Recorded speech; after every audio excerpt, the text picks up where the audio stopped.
Hello all, నేను doctor Jyotirmay, gynaecologist from Sangareddy.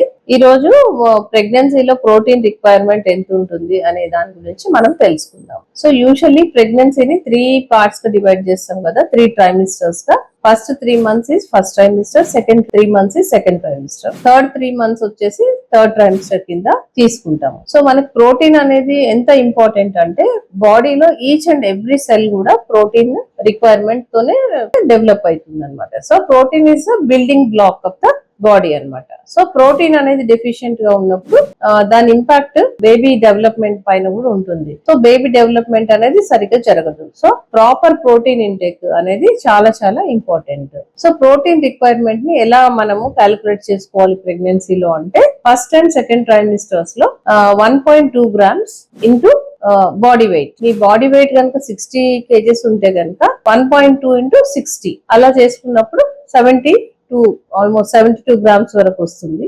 So అదే third trimester లోకి వెళ్తే ఏంటంటే బేబీ వాల్యూమ్ పెరుగుతుంది, సో రిక్వైర్మెంట్ పెరుగుతుంది కాబట్టి అప్పుడు 1.5 grams per kg body weight అవుతుంది. సో మీ బాడీ వెయిట్ ఇంటూ 1.5 grams ని క్యాలిక్యులేట్ చేసుకోవాలి. సపోజ్ 60 kgs ఉన్న వాళ్ళకైతే ఇంటూ 1.5 చేస్తే 90 grams వస్తుంది. సో ఇలా మీరు క్యాలిక్యులేట్ చేసుకొని మీరు ఫస్ట్ ట్రైమిస్టర్ లో, సెకండ్ ట్రైమిస్టర్ లో, థర్డ్ ట్రైమిస్టర్ లో బేబీకి సరిపడా, మదర్ కి సరిపడా ప్రోటీన్ మీరు తీసుకుంటున్నారా లేదా అనేది మీరు తప్పకుండా చెక్ చేసుకోవాలి. మీ డైట్ లో ప్రోటీన్ డెఫిషియన్సీ లేకుండా మీరు మీ డైట్ ని ప్లాన్ చేసుకోవాల్సి ఉంటుంది. సో ప్రోటీన్ కి వచ్చేటప్పటికి ప్లాంట్ బేస్డ్ ప్రోటీన్స్ ఉంటాయి, యానిమల్ బేస్డ్ ప్రోటీన్స్ ఉంటాయి. సో ప్లాంట్ బేస్డ్ ప్రోటీన్స్ వచ్చేసి మన డైట్ లో డైలీ అవైలబుల్ గా ఉండే పప్పు ధాన్యాలు, తృణధాన్యాలు, అన్ని పప్పు ధాన్యాలు తీసుకోవచ్చు.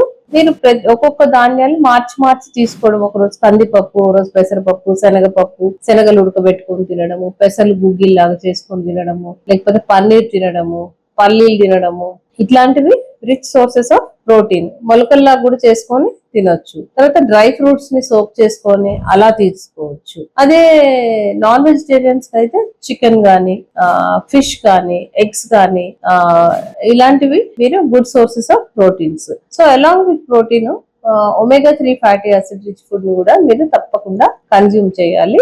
omega-3 ఫ్యాటీ యాసిడ్స్ వచ్చేసి ఫిష్, ఇంకా ఫిష్ క్యాప్సూల్స్ లాగా కూడా దొరుకుతాయి. ఫిష్ లివర్ ఆయిల్ ఎక్స్ట్రాక్ట్స్ లాగా క్యాప్సూల్స్ లాగా దొరుకుతాయి. ఈజీలీ అవైలబుల్ ఫ్లాక్ సీడ్స్ లో నుంచి మనకి required amount of omega-3 fatty acid ఈజీగా అందుతుంది. So 1 spoon of flax seeds every day ప్రెగ్నెన్సీలో కన్జ్యూమ్ చేయడం వల్ల మీకు required amount of omega-3 fatty acids అందుతాయి. సో ఈ ప్రోటీన్ డెఫిషియన్సీ అనేది లేకుండా చూసుకోవడం వల్ల బేబీ గ్రోత్ అనేది చక్కగా జరుగుతుంది.